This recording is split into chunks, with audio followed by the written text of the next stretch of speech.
শোবার ঘর থেকে গলায় ফাঁস লাগা অবস্থায় এক যুবকের মৃতদেহ উদ্ধার ঘিরে শোকের ছায়া। মঙ্গলবার সন্ধ্যে ৬টা নাগাদ ঘটনাটি ঘটেছে পুরাতন মালদার ভাবুক গ্রাম পঞ্চায়েতের ভাবুক গ্রামে। জানা গেছে মৃত যুবকের নাম বাবন রাজবংশী। পেশায় সে কৃষি কাজ করত। বাড়িতে রয়েছে মা, বাবা ও দুই দাদা। বাবন ছিল ছোট ভাই। এদিন বাড়িতে কেউ না থাকায় বাড়ি ফাঁকা পেয়ে নিজের শোবার ঘরে গলায় ফাঁস লাগিয়ে আত্মঘাতী হয়। যদিও তরতাজা যুবকের আত্মহত্যার ঘটনা কিছুতেই মানতে পারছেন না পরিবারের লোকেরা।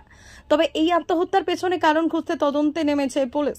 এদিকে পুলিশ ঘটনার খবর পেয়ে ঘটনাস্থলে গিয়ে গলায় ফাঁস লাগা অবস্থায় যুবকের দেহ উদ্ধার করে ময়নাতদন্তের জন্য মালদা মেডিকেল কলেজ হাসপাতালে পাঠায়। আমরা তো ডিউটিতে ছিলাম, দু ভাইয়ে কাজ করছিলাম। তো কাজ করে এসে শুনি আমরা এসে দেখছি যে ডেট হয়ে গেছে। কিভাবে? ফাঁসি লাগে, ফ্যানে ফাঁসি লাগে। কি কারণ বুঝতে পারছেন? কারণ আমরা তো কিছু বুঝতে পারিনি। কোনো কিছু ছিল না, সেটা তো বলতে পারবো না। আশা করি ছিল না। বাবা মা সবাই মিলেমিশে সবাই মিলে থাকতো, ঝগড়াঝাটি কিছু হয়নি। কি নাম? নাম কি? বাবন রাজবংশী। বয়স কিরকম? বয়স 34 বছর। কি করতো? গৃহস্থালি করতো। বিয়ে হয়েছে? না না, বিয়ে হয়নি। পুলিশ এসে? পুলিশ এসেছে না, কিছুই বুঝতে পারিনি। আমরা কিছুই জানি। কোন এলাকা এটা? ভাবুক গ্রাম। কি নাম আপনার? পুতুল রাজবংশী। পুতুল রাজবংশী।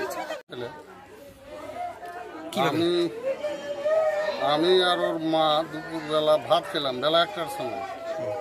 আচ্ছা, আমি একটা ছোটো মোটো কাজ করি পোস্টালে। তো বেলা 4:30টার সময় ফের আবার চা খেলাম। ওও খেলে চা, আমার দুটো নাতিন ছড়িয়ে ওরাও খেলে চা। খেয়ে আমি চলে গেলাম ওই অফিসে, আর ওর মা চলে গেল ছাগল চড়াইতে, ছাগল আর গরু নিয়ে। আমি অফিস থেকে আসে অন্য ঘরে ঢুকি, এই ঘরে। তো ঢুকে আছি, ওই আমার নাতি ছড়িটা ছোটোটা ওই ঢুকলো, বলে দাদু আমাকে পাখা দে। তো পাখা দিলাম, দিয়ে ওই পাখা নিয়ে মানে ওর কাকু তো ঘরে আছে। তো ঘরে ওই গিয়েছে যে মোবাইলের ছবি টবি দেখবো, গিয়েছে, যায় দেখছে যে ফাঁসি লেগে আছে। কি অবস্থায়? ওই ফ্যানে ঝুলছে। কেন নিল বুঝতে পেরেছেন? না না, ওগুলা কিছুই বুঝতে পারলাম না। বলিও নি, ওর মাকেও বলিনি, আমাকেও কিছু বললো না। চাঁদই খেলাম, 1 ঘন্টার মধ্যেই এগুলা কাণ্ড করে দিল। কয়েকদিন ধরে মন খারাপ বা অন্যান্য কিছু? না, কিছু না, কিছুই হয়নি। কি করতে? ওই শশা বিক্রি করে, এই তো গৃহস্থালি কাজ। বয়স কেমন? বয়স 26 বছর বয়স। পড়াশোনা কতদূর করেছে? পড়াশোনা এই উচ্চ মাধ্যমিক ফেল। বুঝতে পারছেন কি কারণ? না না, কিছুই বুঝতে পারিনি। ওকে কালকে আমি বললাম যে শরীর যখন খারাপ লাগছে, অল্প ভাত খেলি, তো মল্লিকের কাছে চিকিৎসা করে নিবি। কাল 8টার সময় তো খুলে যায় মল্লিক। কয় ছেলে মেয়ে আপনার? আমার 3টাই ছেলে। ছোট মেয়ে না, এটা ছোট। সব থেকে? সব থেকে। কি নাম?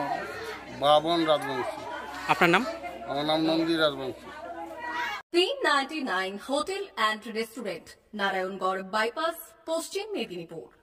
আমাদের এখানে সকাল, দুপুর ও রাত্রিকালীন আহারের সুব্যবস্থা রয়েছে। সকালের টিফিনে পাবেন স্ন্যাক্স, পরোটা, আলুর paratha, bread omelette, bread toast, dosa, idli, sambar vada সহ অন্যান্য আইটেম। দুপুরের খাবারে পাবেন ভেজ ও নন ভেজ আইটেম, লাউ চিংড়ি, চিংড়ি মালাইকারি ও ইলিশের নানান পদ, ভাত, খাসি ও মুরগির মাংস। রাতের খাবারে থাকছে একাধিক ইন্ডিয়ান ও নন ইন্ডিয়ান সুস্বাদু ও সুস্বাস্থ্যকর খাবার।